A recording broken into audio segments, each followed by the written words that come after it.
àllarba juróom-ñetti fan si rakaati gàmmu atum ju nekk ñeenti téeméer ak ñeent fukk ak ñaar sa gàddaay ga mbokk yi dal leen ak jàmm si xibaar yi marax gi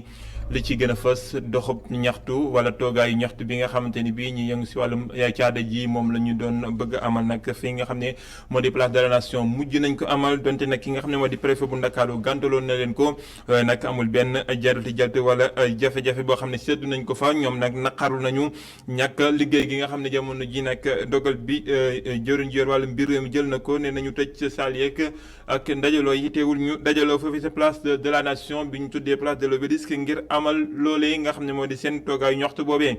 wàllum politique atum ren ñu dellusiwaat si bilan boo xamante ni bii doomi réew mi Sénégal si boppam ñoom ñoo koy defal seen bopp xool at mi si doxinu politique nan la demee ñu si ëpp nag jàpp nañu ne ñoom am nañ si loo xam ne bett na leen am nañ si loo xam ne it gisuñu si seen bopp. dinañ ci ànd ak Mame Seynabou Babou ak gëstu bi nga xam ne def na ko ci découverte rubrique bi nga xam ne dañ ànd ak yéen nag at mu li nga xam ne moo di àllarba ju jot dañu wutali fi nga xam ne moo di Mbour xam nañ leen ak li nga xam ne moo di lycée Demba Diop ba fa lycée boo xam ne si jamono yi nga xam ne tubaab yi ñoo fi nekkoon lañ ko samp ba nii muy wéy nag am na ñu bëri ñoo xam ne kilifa lañ ci réewum Sénégal foofee sa lycée ba la ñu tàggatee dinañ ci ànd ak ñu toogal ci diwaanu Mbour Mountaga Kane lii mbokk yi mooy li nga xam ne moo gën a fës si biir jotaay nees ki ñu yaatal ko.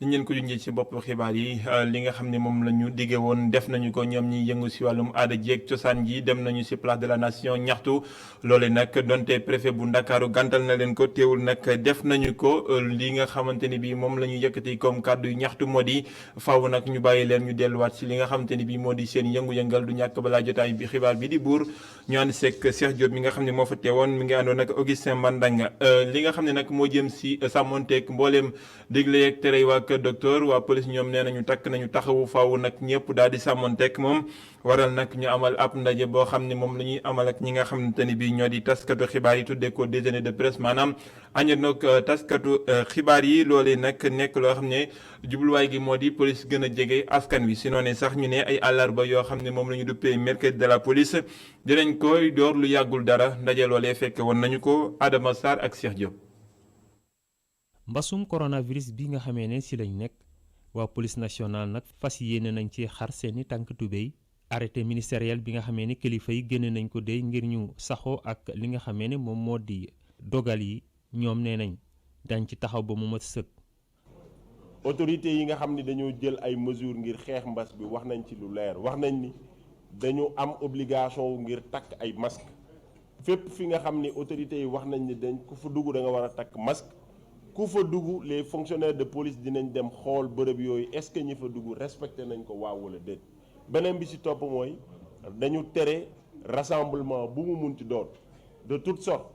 rassemblement yi également les fonctionnaires de police dinañ dox di xool bërëb yi nga xam ni am nañ rassemblement te luñ ci gis loo xamante ni àndul ak li nga xam ni mooy digle kilifa yi dinañ ci jël sanction yi nga xam ni mooy yi ci war. relation bi nga xamee ne dox na ci diggante takk der yi ak taskati xibaar yi nga xamee ne léeg-léeg dafay xëjam ki yor kàddu police jàpp ne ñii di taskati xibaar yi dañu war di wone ay mandarga yuy firndeel ne ci ab këru tasukaayu xibaar la ñu bàyyeekoo. police amul intérêt pour di ki fekk ay journalistes yu def seen liggéey mu leen di chargé loolu police amul intérêt boobu mais dama jàpp ni aussi. ki nga xam ni dafa ñëw ci terrain bi moom ñëwul pour manifester dafa ñëw pour liggéey mais moom war na def ay pexe ba alkaati yi xàmmee ni kii ab journaliste la te loolu yaakaar naa ni seen corporation yi aussi war nañ ci liggéey pour xool nan la ñuy def ba ngeen am carte de presse boo xamante ni policiers yi dañuy am spécimen bi ñu mën leen xàmme beneen bi ci topp aussi ñu am ay gilet yoo xamante ni dañuy xàmmee ni ku ko sol presse la bokk ku ko solul bokkul presse. ngir gën a jege askan wi waa police nationale nag fas yéene nañoo amal ay xew-xew yoo xamee ne day ñoom ak taskati xibaar yi ñoo koy def ngir gën a waxtaan ak askan wi. ñu xam ni ñun depuis ci jamono bu bëri pour les forces de sécurité dañoo xëy na dañ leen di reprocher que duñu ubbeeku di communiquer avec la population te population bi ñoo tax ñuy liggéey donc li ñuy def la population dañ ko war a informer si li nga xam ni police mu ngi koy def bis bu nekk ngir fexe ba seen dund mën a ñëw te ci loolu ci la ñu xalaatee ni dina jaadu ñu dajante avec la presse ñun ñi nga xam ni yéen la yàlla nattoo ñu yor la communication de la police pour ñu mën a waxtaan suñu biir ñu xool lan mooy jafe-jafe yi nga xam ni la presse mu ñu koy reprocher ñun en tant que service intermédiaire ou en tout cas interface ñu xool nan la ñuy mën a def pour saafara loolu. dans l'honneur au service de la loi loolu nag moo di devise bu police nationale mu nekk ab devise boo xam ne day ñii di waa police fas yéene nañ kaa gën a wormaal. ñu dellu si waat si rassemblement bi nga xam ne amoon na foofee sa place de la nation ñi nga xam ne ñoo yëngu si wàllum aada jeeg cosaan ji yëngu-yëngal daal di toogaanu ñaxtu donte préfet bu Ndakaaru gàntalal ne leen ko teewul nag ñu defee ko niñ ko bëggee woon ñoom si teewaayu taskatu xibaar yi yëpp ñoom li ñuy mit lu moo di lu tax ñuy bàyyi ñenn ñi te ñoom it mënuñu leen a bàyyi ñu yëngatu donte mbasum coronavirus baa ngi fi ñu mën a sàmmonteeg digle yeeg tere waa kër docteur loolee fekke woon na ko Cheikh Diop ak Augustin Mandang ñu delluwaat si. artistes yi mujj nañoo amal toogaanub ñaxtu bi ñoom ñooñee dajaloon nañ ca place de la nation ngir rekk wane seenu naqar ñi bàyyeekoo fu ne toog nañ lu yàgg yëngatuwuñ lañu dong la ñuy laaj mooy rekk ñu bàyyi leen ñu dellu ca la ñu nekkoon. ñu bëgg a liggéey soxlawuñu xaalis on a créé des emplois dans ce pays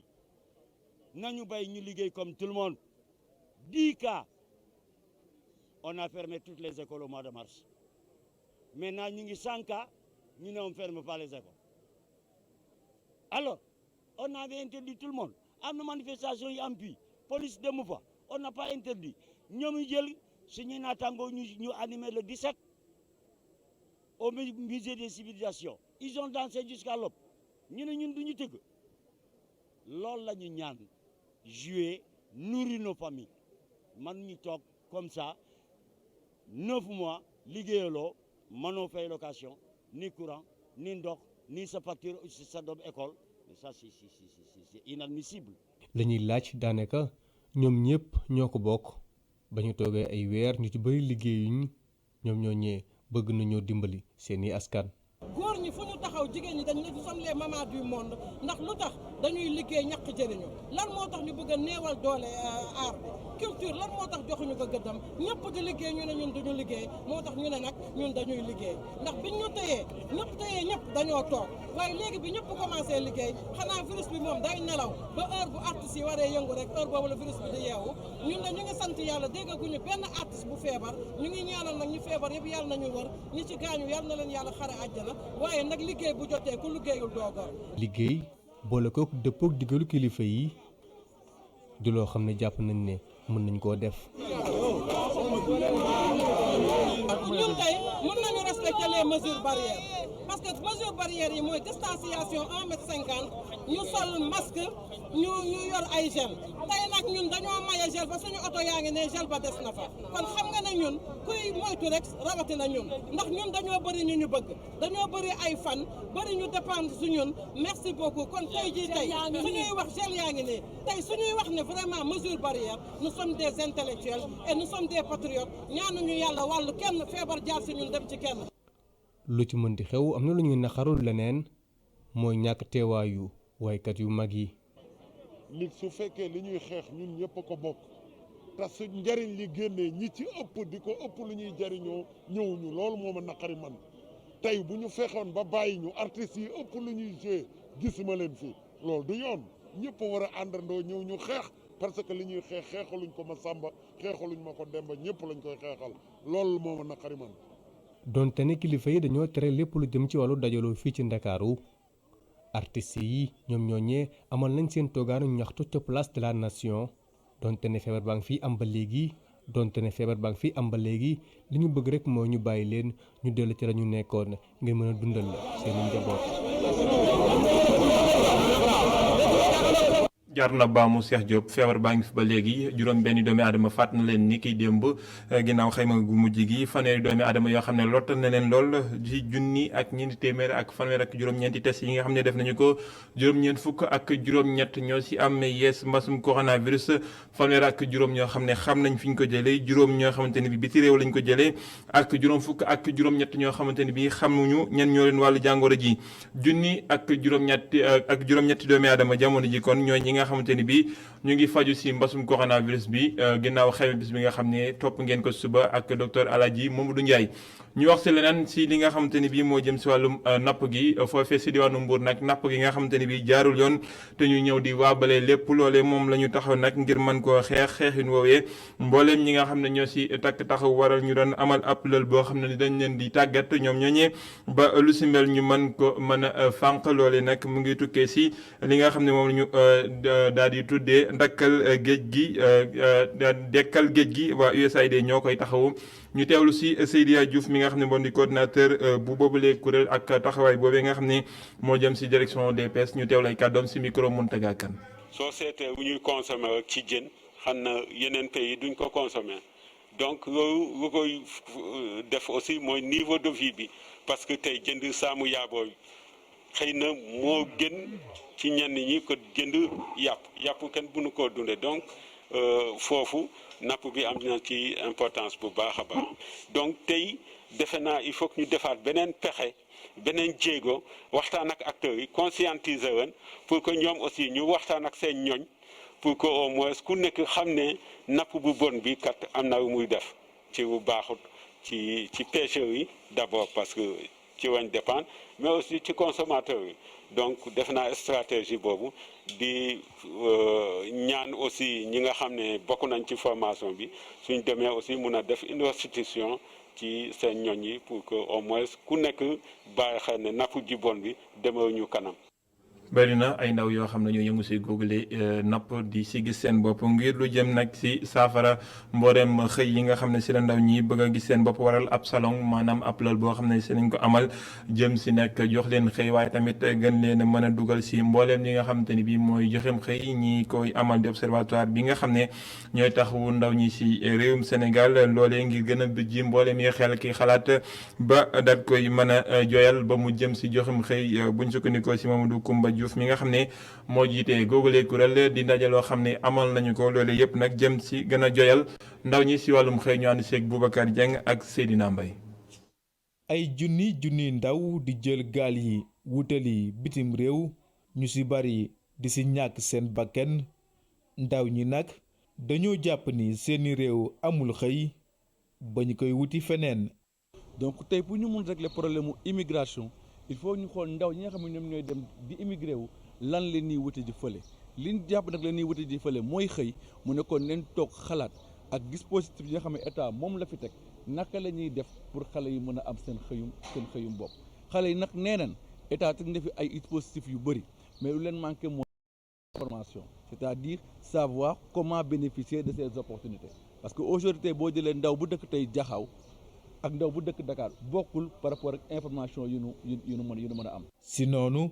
njiitum réew mi Macky Sall jël dogal taxawal benn kuréel goo xam ni mooy xalaat yan pexe la ñuy nas ngir jox ndaw ñi am liggéey lile doon lu baax wante nag dañ si war a boole ndaw ñi si xalaat yi. d'abord le conseil national pour l'insertion des jeunes li ñuy rafetlu la te xam naa ni lu baax la aussi pour la jeunesse sénégalaise mais dina baax ci kaw aujourd'hui ñi nga xam ne tey ñoom lañ koy xalaatal ñoom ñu bokk ci dispositif bi dañoo bokk ci ñi nga xam ne dañoo jàpp ni bu nekkee ay mag ñooy xalaatal pour ay ndaw day am suuf li ñuy wax asymétrie d'information parce que aspiration ndaw bi lu mu bëgg ak lu muy xalaat mën na bañ a bokk ak mag bi lu mu foog ne looloo am kon may interpeller encore une fois le président de la République bi ñu bëggee ci conseil bi ñu am ci ay résultats bi ñu bëggee ci conseil bi ñu am ci ay réussite ne ñu woo ndaw ñi nga xam ne ñoom la ñuy xalaatal ñu joxe seen xalaat nañ déglu ndaw ñi te bañ jàppee na ndaw ñi comme ni amul xel. beneen mbir moo di méngale li nga xam ne moom la këru liggéeykaay yi soxla ci seen liggéeykat ak formation yi nga xam ne moom la ñuy jox ndaw ñi lu ni mel nag waa observatoire national bi ndaw Sénégal yi jàpp ni faaw ñu indi ci saafara bu ñu bëggee ndaw ñëpp am liggéey ba li nga xam ni moo di mbëkk mi kenn dootu ko xalaat. Boubacar Dieng ñu des ak yow ki nga xam ne moo fa teewaloon maire bu Ndakaaru di Mbacké Seck li mu gis moo di ni ñuy def bay saytu jën yi ak seen doxalin ni ñu nekkee foofii sa géej gi noonu la ñu mën a def ba saytu loo cay jógee si réewum Sénégal wutali bi ci réew ñuy defal gaal yi it war nañ ñenn a saytu bu baax di xool naka lañ koy defee ñu teew lay kàddu moom Mbacké Seck ba nii si micro Boubacar Dieng ak Seydina Mbaye. La pirogue qui va en Espagne, c'est pas la petite pirogue Locho qui nous permet de traverser Angor. C'est pas la même pirogue qui est dans les îles du Saloum, mais c'est une grosse embarcation. gaal gi nga xam ni nag mooy jël mbeex mi ngir dem Espagne nekkul gaal yu ndaw yi nga xam ni moom la ñuy yéeg bu ñuy def traversée ngir dem Ngor wala sax gaal yi am ci île du Saloum gaal yooyu la dañ koy defar goo xam ni dina rëy xóot ba nga xam ni nit ki bu nekkee ci biir sax bu tàllalee loxoom yow mi ci biti doo ko mën a gis moo tax jàpp naa ni dispositif yi nga xam ne moom la ñuy utiliser ngir topp naaxu jën yi ci géej xam fi ñu féete lu ni mel lañ war a utiliser ngir daal mën a contrôler gaal yi nga xam ni ñooy mbëkk ji beneen pàcc bi itam gaal yooyu Sénégal charpentier yi bariwuñu benn charpentier ñoo koy farga suñu takk der yi war nañoo jege ñooñu le ba saa soo xamee ni rek nit commandé ne benn gaal gu ni toll ñu daal di koy jàpp balaa moo yegg ci ndox mi waaye itam gaal yooyu bu ci nekk ñaari moteur ngay jël jëndum moteur bi itam war nañ ko contrôler naka noonu jëndum essence bi ndaxte gaal yi bu ci nekk néew dina jënd lu tollook 1,000 litre ci essence ngir mën a dem Espagne te itam ñi nga xam ne nag ñoo di nguur gi ñoom dañoo am obligation protéger ñi nga xam ne ñoo di seen ndawi réew. La surveillance à ces niveaux et les points de départ nous les connaissons donc l'État a l'obligation de protéger sa jeunesse de bien la former et de la protéger. ñu delluwaat Mbour ak réseau Siggil Jigéen bi nga xamante ni bi dañ doon am ab albilal foofee nag joole seen xalaat si lu jëm si daal di sàkku si nguur gi ngir ñu doxal li nga xam ne moo jëm si ñu mën a jëfandikoo li nga xam ne moo jóge si kër docteur ngir ñu mën a soreel njur loolee nag nee nañu nguur gee leen ko diggoon waaye dafa mel ni ba ni doxeeguñ ko loolee buñ sukkandikoo si ki nga xam ne moo jiitee googule kuréel ñu ngi jéem a nag daal di takk seen i sër ngir nguur gi dox si lu ni mel Safiatou Diop lay wuyoo ñu teew lay kàddoom si micro mu tagakan àdduna bi ni mu tëddee bu fekkente ni famille yi jëluñu en charge planification familiale jigéen ji ci biir njaboot gi bu continuer di jur na mu doon juree rek du mën a am wërgu-yaram du am wërgu-yaramu njabootam du am épanouissement du mën a doxal la mu war a doxal ba mën a doon acteur ci développement wu réew mi développement wu askanam donc comme ñun dañuy viser amélioration statut jigéen il faut que ñu jàpp ci planification familiale pour que jigéen bu ci nekk mën a gis boppam ci biir njabootam gis boppam ci wërgu yaramu njabootam mën a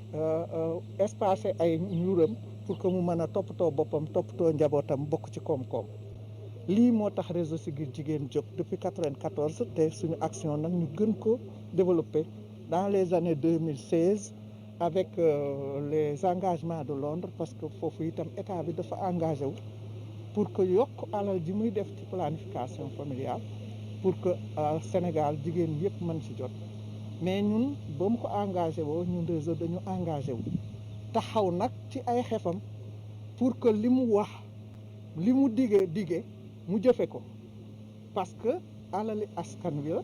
te dafa war a jëm ci askan wi ci seeni soxla et planification familiale dafa doon soxla bu yitteel jigéen ñi yitteel famille yi yitteel askan wi pour développement. ay dige yu ñu deful ay yaakaar yu ñu tas ay gént yoo xamante ni bi mujjul antu loolee la lu ëpp ci askan wi daal di xayma doxalinu politique ci atum 2020 ci réewum Sénégal loolee di ay rétro yoo xam ne dinañ ci ànd ak yenn jamono ju nekk di ab gëstu boo xam ne dinañ ci ànd ak tey jii ci wàllum politique ak Mame Seynabou Babou. atum 2020 bari lool ay yëngu-yëngu ci wàllum politique. dialogue national bi jaar na fi gouvernement bi soppeeku ay yoon ay loi yu ñu adopté waaye askan wi lu ñu gën a jàpp mooy yaakaar bu tas ak dige yu politiciens yi sàmmul la ñu gën a gis. waaw boo xoolee situation politique bi actuellement dans ce pays là vraiment xamatuñu vraiment quelle position avoir parce que ñi nga xam ni ki nii vraiment taxawoon nañ dagaan baatu askan bi en fait ñu jox leen ko ñooñu la nga xam ne que ni diggé woon nañ ko jusqu'à présent amaguñu leen li nga xam ne que ni en fait gis nañ ko ci quoi. Par conséquent nit ñi gisee bon ñi nekk fii boor bi xëcc ñële ñu ñëw et cetera avec des combines là yi nga xam ne que ni des combinaisons politiques yi nga xam ne que ni c'est pas tellement ça bon vraiment actuellement vraiment déception lañ ci gën a am quoi. Gora moom li mu gis mooy politiciens yi seen intérêt bopp moo leen gën a ñor. mais lu may wax ci wàllu politique boobu noonu mooy ñoom li xew ci dëkk bi xamuñu ko parce que leer na leen ne ñoom ñu nekk ñu taxaw ci mbooloo mi ñu dénk leen baatu askan wi seen doom yi nekkuñ ci mbedd mi ñi def li ñu def lee la plupart ñi nga xam ne dañoo nekkoon ci mbedd instant jëlee nañ leen fi léegi ñoom lan la ñuy defee dema buñ demul ci gaal dañuy dem def agression wala ñu def leneen parce que kenn du toog da doom loo dundee alors que ñu jël xaalis bi ko dundee il faut qu'on se dise la vérité yaa ngi dégg politique bi baaxul parce que politique c'est l'art de gouverner la cité et c'est le contraire moom la ñu gis fii en Afrique particulièrement au Sénégal parce que gars yi li leen arrangé la ñuy dox mooy loolu. su ma leen doon jox note laa la wax 0,5 sur 20 laa leen may ñoom politiciens yëpp que ça soit l'opposition ou les partis au pouvoir. beneen ndongo daara ci université bi Ousseynou Dramé njàkkare moo ngi jëm ci ëllëgu politique gi. jàngat bi ci dem mooy naxarlu jàngat bi ci dem mooy métit bi nga xam ne nii jeunesse ñu ngi koy dund citoyens yi ñu ngi koy dund et puis li xew ci jeu politique bi également loolu yëpp ñun ñu ngi koy dund donc c'est l'histoire qui est en train de tracer quoi ah donc si histoire ins bi nii mooy nekk di bind boppam par rapport ak suñu acteurs politiques yi. at mii di jeex fës loolu ci politique te mbas mi laal ko loolu ñu bari ci askan wi gisuñu ci seen bopp moo xam ci pouvoir bi wala ci opposition bi ñu yaakaar ni 2021 dina tane.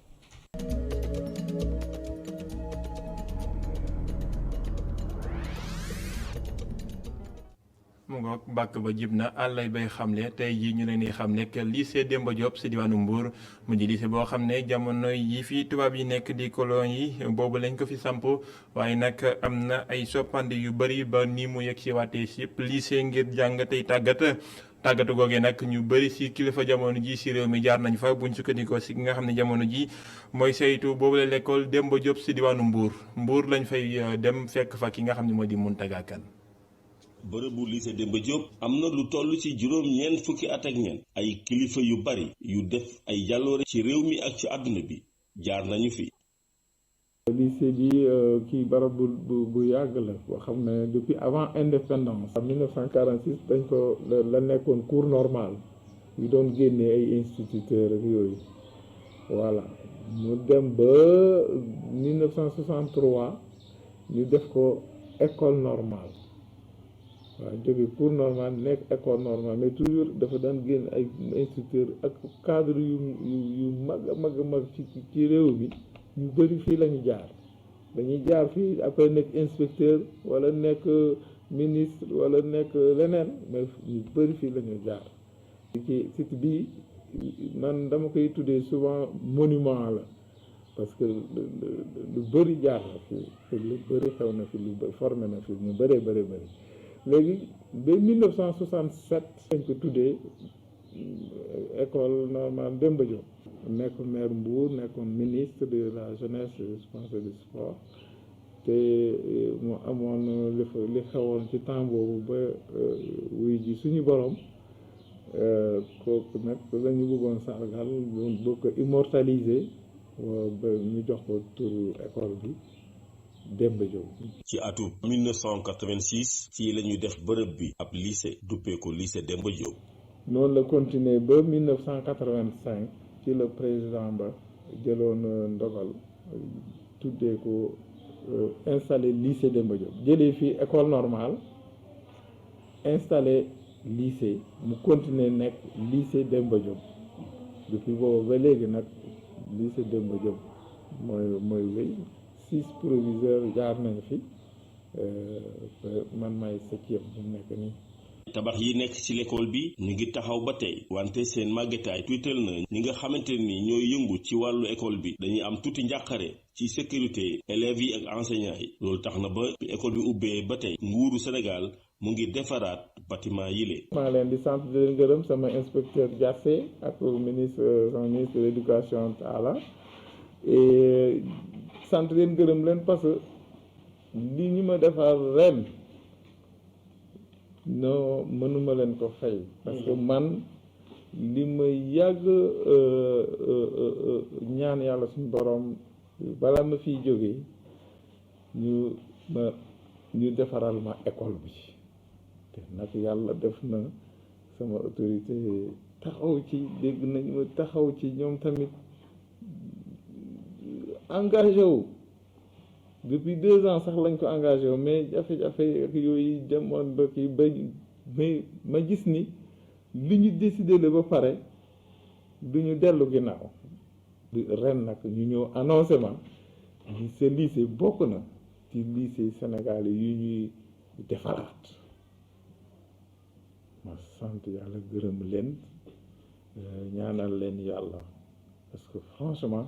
lycée Demba Diop soxla na ko loolu liggéey gi door na depuis 1 mois léegi pratiquement genn wàll liggéey bi presque jeex na léegi ñu remettre ci bi am yàggoon yooyu école normale ya yëpp la ñu reprendre waaw bloc bi yëpp ci daf ci bokk bloc bi administratif bi yëpp daf ci bokk. école bi formewul rek ay kàngaam ci wàllu tàggat yaram ay punkal yu baree bari fii lañu doore muy ci terrain football bi wala basket bi wala bu handball bi.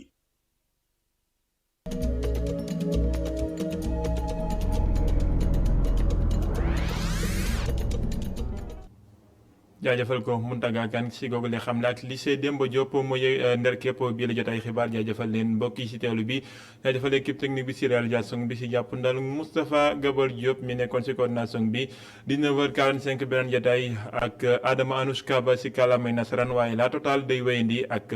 Cheikh Hassana Fall.